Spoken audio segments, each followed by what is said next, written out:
Harbin is China's ice city, a 10 million people metropolis where winters last 5 months and temperatures drop to -30. It's famous for its ice and snow world, but that's just the tip of the iceberg. I grew up here, so we can really show you why Harbin is unlike anywhere else in China. From its untold Russian history to locals' favorite food spots, market, and Harbin-style bathhouses. Everything you need to know to make the most out of this ice city. Harbin is the capital of Heilongjiang province, the northeastern edge of China. Its lifeblood is the Songhua River, which flows all the way into Siberia. And in the 60s, locals started using the ice from this river to make sculptures that will eventually turn the city into a winter wonderland. Hello everyone! We came back to my hometown Harbin in the middle of the winter. This place went super viral because of the Ice and Snow Festival. We came back to show Davide like what this place is really about in winter. And we will visit the incredible Ice and Snow Festival later, and that one is all about huge building, but this is where apparently it all started, the Jiaolin Park, and it's more about the small artistic statues, and it's really beautiful here, but it's also really freezing, right? Minus 25 degrees Celsius. And how the hell did you grow up here? When I was young, we don't really feel cold as much as we do now. We're just having a lot of fun, you know. We even like play with snow. A lot of people get frostbites in winter because for the hairstyles of the fashion, they wear like, you know, leggings or not wearing hat. So winter is the peak time where people go to visit hospitals because they get probably their ear turned black. Like it's really common back in the days. In the morning after we wash our hair, just go out without drying it, the hair became like literally ice statue. It's so funny. It's insane. I grew up in Sicily. This is completely not relatable to me, so it's interesting to be here now, and it's really cold. But these ice sculpture, man, they're so beautiful. This is also one of our favorite activities when you're a kid growing up here. So winter time, for example, in school, all the basketball field, football field, they would pour water on them, so that giant field would be frozen and we're free to play whatever on there. And also skate is a big thing in winter for kids. And this is also a taste from my childhood. All the kids love this, and mostly I just see it in winter. So it's basically a very sour berry, unique to China and coated with sugar. We call it 冰糖葫芦. It also went viral on social media for some reason, but this is the OG 冰糖葫芦because it's made with the sour berry. So the sourness and the sugar, the sweetness goes really well together. The other type of like fruits coated with sugar, that's not it. Okay, let me try this. Oh, it's really hard. That sour berry is amazing. It's called shenjia. It's so sour. It goes so well with the sugar, like you don't feel like it's sweet. It's just such a good taste. How do you eat it? Oh! Bite, yeah. Okay. Wow, I love this. Right? It's true, it's almost like a strawberry, but if only you keep the sour bit of the strawberry, not too sweet. And it's true, because there's also sesame seed, so there's also the nice taste of sesame on top. And the sugar. Oh, I love this. Okay. Maybe I would have enjoyed growing up here too. Who knows? Jiaolin Park is where it all started, but this is where it's at.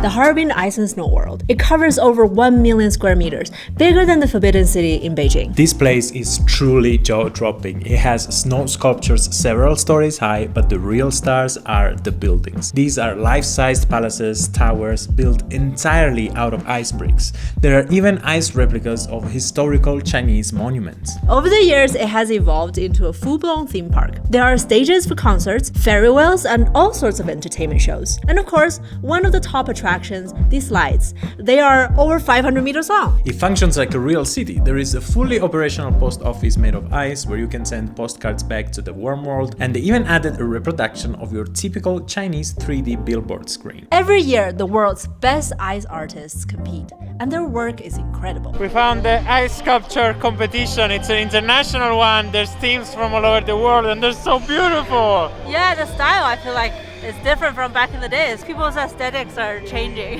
Yeah, of course. Like There's some really good work. Most teams are obviously from cold countries like from Poland, Russia, Mongolia, but there's also France, there's India. It's nice to see how each team presented a different artwork.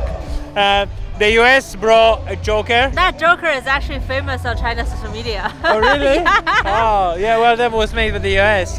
Guess maybe they got inspiration from their president.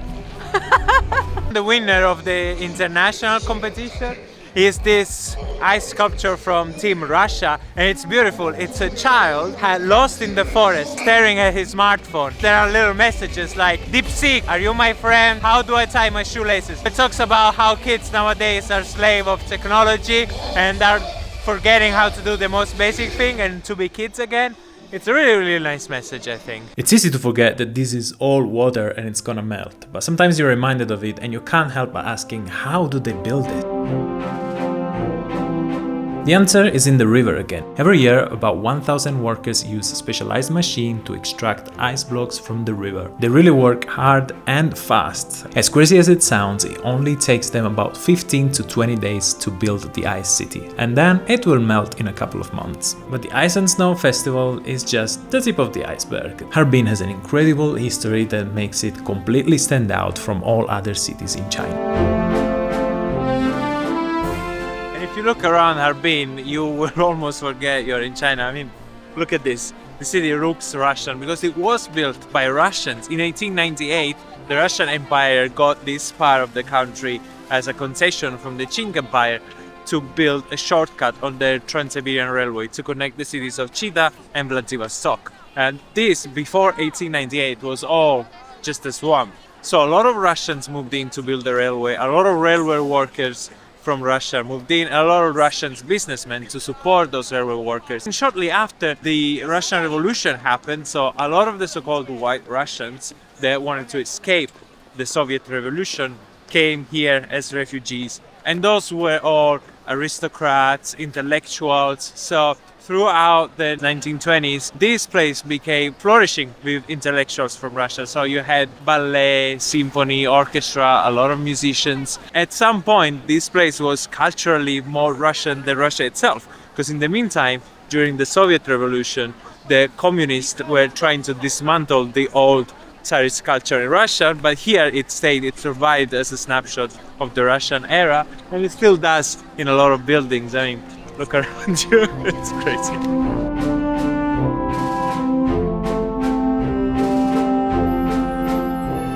There are a lot of historical buildings around the Central Street area. This building behind me, actually I grew up here, and this used to be a Jewish private hospital. Apart from Russian who flooded to Harbin, there was also a significant number of Jewish people coming here to escape the pogrom and also the Soviet Union. When I was a kid, once a Jewish businessman who came from like Australia, he visited this house. So he used to live here, and as he grew older, he really wanted to come back and visit. I met him once when I was really young, and he was like communicating Russian with my neighbors at the time, because back in the days, everybody here speaks Russian, including Chinese. In school, like in primary school, middle school, you have to learn Russian as the mandatory second language. This is the courtyard of the hospital. They opened some cafe inside, and yeah, I tried to decorate this place a little bit, but yeah, back in the days, like this is the backyard. That was actually my balcony.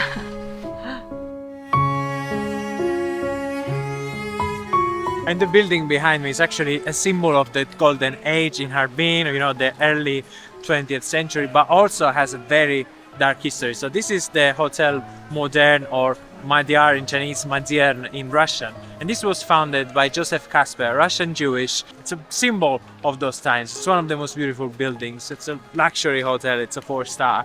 But unfortunately, it also was witness of the end of the golden age, because when in 1930 the Japanese invaded Manchuria and arrived in Harbin, unfortunately they selected some Russian fascists who hated Jewish people and put them in charge of policing the Jews. These Russian fascists kidnapped the son of Joseph Kasper, Simon, tortured him. They actually sent his ears, they cut his ears and sent them to the father to request a ransom of $100,000.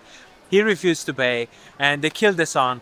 Later on, the kidnappers were caught, but the Japanese decided to let him go without any punishment. The Jewish people, they understood that the law here was not gonna protect them anymore under the Japanese, and many flew to Shanghai, to the US, and to Palestine. And today Modierne became a brand. They do a lot of like typical Harbin products because they've been around for over 100 years. And one of them is the Modierne ice cream, which is weird that people eat ice cream in the cold, but Yeah, because like wintertime, what do you eat? Ice cream. You can just throw them on the street and sell them, like they wouldn't go melt. So yeah, and let's try these two like original flavors. This is the milk. This is the coffee. very murky. I don't know what's about food around here. Like everything tastes exactly the same as when I was little.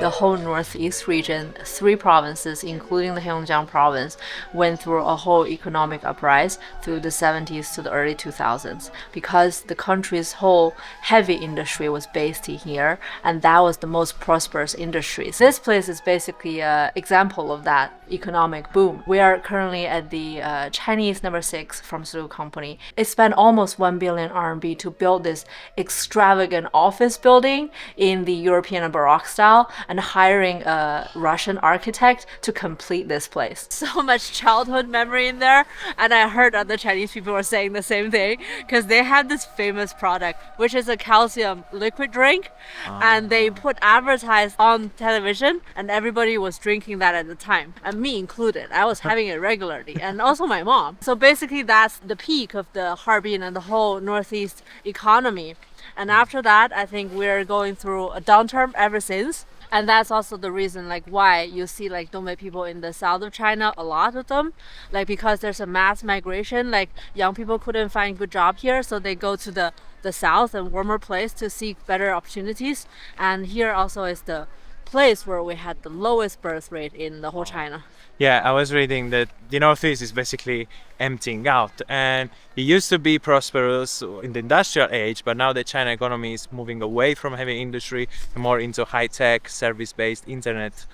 This place is not doing as great, and that's why they're welcoming this new tourism boom so much, because it's bringing a lot of revenue. They bring billions a year. A lot of these tourists are domestic tourists, and they come from the south, and there's a huge cultural difference between south of China and north of China in the way. So the north, they're a bit more like gritty, big guys, like go to a bar, get drunk and fight kind of people. But in the south, they're a bit more like cute and delicate and, you know, nicely nice. So there was this huge contrast. But it didn't create a conflict really. Actually, the northerners kind of adopted this southern people like in a cute way, like, oh, you know, don't worry, I know it's cold here for you, but we'll take care of you. They call them 南方小土豆 here, southern little potatoes. And actually walking here around Center Street, you can tell them because they're wearing these pastel clothes, then they have so many layers and they're kind of goofy going around. They're really out of their environment, you can tell. And the whole city changed for them. People talk a little bit softer. Some restaurants improved their service a little bit to be more accommodating. They built like some heat stations. The city is being very welcoming and very open. It's amazing. But I think through tourism is pros and cons, you know, like it's like now we're standing in the central street where I grew up, but I recognize none of the shops, like everything is kind of like new. Yeah, so I don't know how I feel about this. That's true. A lot of these Art Nouveau beautiful buildings from, you know, the 20th century, now they were emptied out and inside they put a bunch of like KFC, Starbucks and whatnot. So it's a bit, yeah, bittersweet in a way. Tourists might have changed things on the surface, but things underground still remain pretty old school. There's a massive underground tunnel system to, you know, allow people to go across the street, not obstructing the traffic. And also they're utilizing these as like underground shopping malls. These are like individual vendors, like an individual person. They probably buy clothes from Guangdong and like come here to sell it. Yeah, it's not big brands, I see. No, it's not big brands, and things are really cheap. Like back in the days when I was a student, like in high school, this is where, you know, places where we shop. It's really nice to have a bit of refuge from the cold and being able to go underground. I'm not surprised that they developed underground these things, because yeah, it's nice to warm up a little bit. Yeah, and if you do buy things in places like this, you must bargain because they always put a Oh, lot really? of markup. Yeah, here is like free for bargaining. Wow, I wouldn't expect to bargain in an actual shop. I understand like on the stalls, the street market, but that's interesting. Yeah. And for an even more authentic slice of local life, this is the place to go.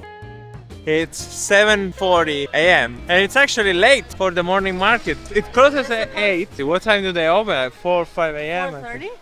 4:30 a.m. It's crazy to me because it's already freezing. I can't imagine people come here shopping at 4 a.m. And it's very interesting because you see how people sell things. Basically everything is frozen. Meat is frozen, fish is frozen because we are outside. A lot of vendors just throw a sort of carpet on the floor and they have all these frozen fish, piece of meat. Let's have a look around here and let's find some breakfast. This is frozen tofu. The special thing here in Dongbei. Tofu normally is more silky, but tofu, basically when you sell it, you throw them out and they're frozen. And after they defrost, it's really good for hot pot because it developed this spongy texture. It soaks so much like sauce or juice. This is very good for cooking saucy dishes or like hot pot is like top. We're eating the very typical breakfast that I grew up with. Tofu nao youtiao. What is it? Tofu nao is basically a bean curd with like a savory soup, like sauce on it. And youtiao is basically the churros, like the Chinese big churros. Very soft bean curd with this savory soup. It's very hot and comforting for It the is, weather. yeah. Because back in the days when I wake up, normally I wake up later, my grandma always already, leave this on the table for me Oh, with youtiao or some other stuff. It's my grandma favorite. nice. I had the steamed bun, the baozi, and there's so much filling and it's so juicy. Here in the northeast, everything with filling, the dumplings, the baozi, everything is like much better. Like, you guys really nail it. Because it's really cold and you really need to give like real substance. I guess, yeah. Who's gonna pay? Nobody's here gonna pay for like 3.5 kwai or 4 RMB to have like something empty. We just had breakfast for 14.5 renminbi, which is slightly over 1.8 euros, and we're both pretty satiated and full and happy. Amazing. And just, it's weird to be in a morning market that it's all frozen. Right? Everything is frozen, and you either have something frozen or something so hot that produces so much steam that it really stands out. It's very unique. Oh, I was so waiting for this. We found it. This is one of such a common childhood thing, but now become a viral item. Yes. Give me. I need to warm up my hand because This thing is called Youzhagao, and it's funny, like, this is their original shop, and nobody's lining up here, but like the street front shops are like huge queue. Well, basically this is a piece of fried sticky rice dough with fillings in there. Normally it's the red bean, sweet red bean. It's not too sweet, but because it's freshly fried, the contrast of temperature when you eat it, it's really nice. People here brag about their amazing food and huge portion, but is it true? I used to come to this restaurant when I was a kid, and I feel like it stayed exactly the same. There's people smoking on the table. Earlier there was just a fight happened. They don't really offer free tishu on the table. However, they have the best dumplings in Harbin, at least to my opinion. Today we have on the table 2 different flavors of dumplings. One is sanxian dumpling. It's made with 3 umami things: pork, shrimp, and Chinese chives. And the dumpling is so juicy here. And the other filling is sauerkraut with pork. It's also a very typical thing because wintertime, the main source of veggies are sauerkrauts. Every household will make sauerkraut. The dumplings here are bigger than the normal dumplings. This is a regular size because if one portion has only 15 dumplings, you need to make people feel like they're fulfilled and satiated, right? And these are the fillings you can see here, like it's very big fillings. You don't get this kind of size fillings anywhere else in China. And the wrapper is so thin. Vinegar, garlic, and some chili oil. There's some juice in there. And the whole thing is really soft, with the shrimp giving a little bit bite. My favorite Dongbei dish is this, the guobao raw. Diplomacy in a plate. Originally, this was breaded pork and was salty, but to accommodate the taste of these Russian officials, they added this sort of syrupy sweet sauce made with vinegar and sugar, and it's delicious. You can find breaded pork, breaded chicken everywhere, but this butter, it's so fluffy, it's so like airy. I don't know how they do it, but it's amazing, just amazing. The way to finish a dumpling meal is to drink some of the dumpling soup. It's basically water where you boil the dumpling. Here you can serve yourself. It just tastes a little bit like dumpling wrapper. It tastes like water that boiled noodle with, but we believe this would help you digest whatever food you just had. If you think those dumplings were juicy, well, check these out. Surprisingly, despite the cold weather, there's a lot of cold dishes around here, like this potato salad or this spinach with some peanuts. They're all delicious. Not only just cold salad, we also have cold cuts of meats. They are mostly smoked or braised. They would also come to the table in form of platters, so you have a little bit of everything. There's chicken, beef, and mostly pork, different parts of the pork. So like these cold dishes exist because we love drinking, so we call these 下酒菜, meaning it's something to go down with the alcohol. These cold salad are cooked in the most unique way, like very special to Dongbei. It's called 炝. So these are 炝菜. 炝is a technique where they make fragrant oil by pouring the hot oil onto aromatics, then mix the salad with that oil. So all these salads are made in that way. Oh, that's why it tastes so good. But the reason we came here is because the star of the show is this amazing soup dumpling, very similar to Georgian khinkali, which I love. And Jay really wants me to love this more than those. So let's see how they're like. Wow, they're delicious. Basically, it has a broth inside. It's literal soup inside. So you have to bite, drink a little bit. Oh, it's so juicy. And the taste is so good. I don't know what seasoning they put together with the meat in there, how they make this broth, but it's packed with flavor. In Harbin winter time, there's a very interesting activity, which is the winter fishing. And that's why we have a really interesting winter dish, which is the fish stew. It's called 德莫利炖鱼. This fish is stewed together with some translucent noodles and tofu. This was one of the kind of expensive dishes back when I was a kid, and we do rarely have it, maybe once a year. The whole family would gather and have this dish. So in Dongbei, what's crazy, it's the portion size. Like we ordered a 10 euros set meal for 2 people, and they gave us not just a massive stew, but also like this huge side dish with more noodles and gamdolfu here, and a huge portion of gobaro as well. I don't know, how is this supposed to be for 2 people? We still have the dumplings now coming and one soup. And there's more stuff coming? Yeah. It's insane. But I'm curious to try this fish. As usual, lots of bones. It's yummy. And it's good for winter, it's very hot.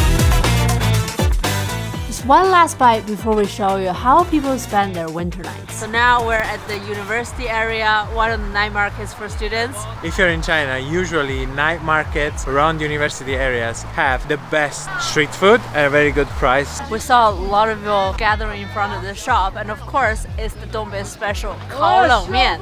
It's basically a flat noodle sheet, pancake kind of, and then they wrap a lot of stuff inside with the sauce, and it's very popular here. The spicy sauce tastes exactly the same. I don't know how they do it. Like, this is how it tastes like when I was young. Harbin has a really long beer culture.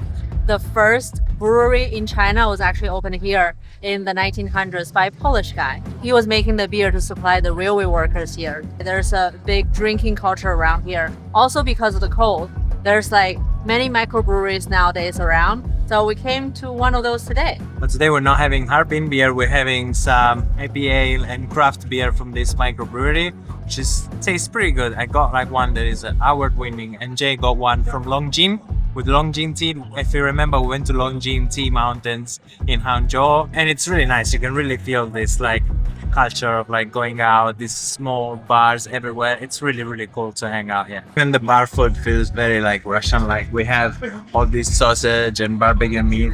And this pickle is like the kind of pickle you would eat with vodka in Russia to accompany it. I'm really curious. Is it the sweet type? It's delicious. We have, yeah, this is the cucumber here is like sweet vinegar sauce. Good. I know. Yeah, I love it when I was young. Sausage is nice. And the Harbin barbecue skewer is the tiny one. There's one last place where locals love to hang out at night. The only condition to get in, you have to get naked. Bathhouse is the essence of Dongbei winter. So today we come to experience Oh, bathhouse here. excited! And if you watch from outside, you might think it's a hotel because you see people are leaving their luggage. There's a lobby. You add a little bit of extra money, you can sleep over. Like compared to a hotel, it's like really cheap, and you get all sorts of services. Same thing in Japan and Korea.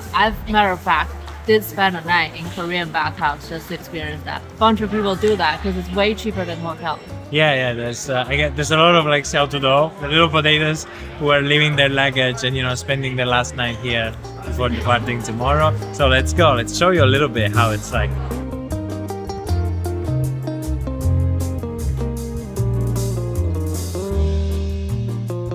So basically it's fruits that portion you can take as much as you want. And I think there's also drinks, maybe specific type of drinks is free. And there's just ice cream. A lot of people also come for the ice cream. Look at that. Some grapefruit, dragon fruit, mango, some grapes, some melon, some other type of dragon fruit. What is the Naughty Castle? It's for kids, I guess, but we can also go there and play around. If you put a place called Naughty Castle in a place where a bunch of people hang out I know it sounds bad. in a bathhouse, it doesn't sound like for kids. It sounds very much for adults. I was like, where the heck are we? But yeah, we'll show you around smoking area. Then you have these teepees. Can we get in the teepee? I think they're mostly occupied. This one is probably... Yeah, occupied. You also have these kind of bunk beds to take a nap if you want. Private room, well, not so private. There's a glass. No, mostly a private. Maybe that's the real Naughty Castle. Here's a sauna. Feels like your dad's apartment with the heating pumped up. I know, my dad's apartment is so hot. In the bay, everyone has the heating full on in their house. Yeah. So in winter, paradoxically, it's less cold than, let's say, in Sicily, Yeah, it's where very comfortable. where our heating is so bad. Yeah, we suffer so much in the south with there's no heating. But here, I feel like, I want to go out and get some fresh air. There's a gaming room.